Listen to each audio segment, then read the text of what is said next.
یہ پیسہ کس کا ہے؟ یہ 20 کروڑ غریبوں کا ہے۔ ڈاکٹر طاہر القادری نے حکمرانوں پر الزامات کی بھرمار کر دی۔ دعویٰ کیا کہ مودی سرکار نواز شریف کی حکومت بچانے کی کوشش میں مصروف ہے۔ اگر وہ غلط کہہ رہے ہیں تو سیکیورٹی ادارے ان کی باتوں کی تردید کر دیں۔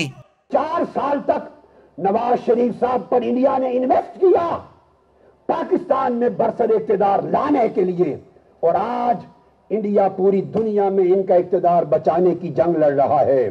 سربراہ عوامی تحریک نے الزام لگایا کہ حکمرانوں نے الیکشن کمیشن خریدا ہوا ہے۔ 2018 کے انتخابات کے بعد ملک سلطنت شریفیہ میں تبدیل ہو جائے گا۔ اگر الیکشن ہو گئے پاکستان نہیں رہے گا، یہ سلطنت شریفیہ بن جائے گا۔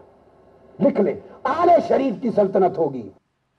ڈاکٹر طاہر القادری کا کہنا تھا کہ پنجاب وزیرستان کا نظریاتی باپ ہے۔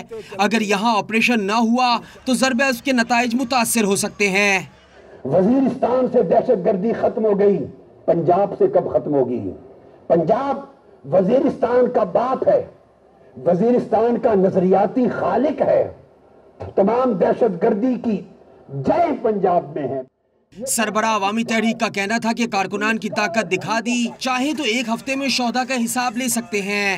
اگر ہم چاہیں تو 7 دن کے اندر ہم قاتلوں سے بدلہ خود لے سکتے ہیں۔ ہم قانون کو ہاتھ میں نہیں لینا چاہتے، ہم قانون کو ہاتھ میں نہیں لیں گے۔ طاہر القادری نے کہا کہ حکمران بیک ڈور سے رابطوں کا سلسلہ بند کر دیں، کیونکہ کارکنان قصاص سے کم کسی چیز پر راضی نہیں ہوں گے۔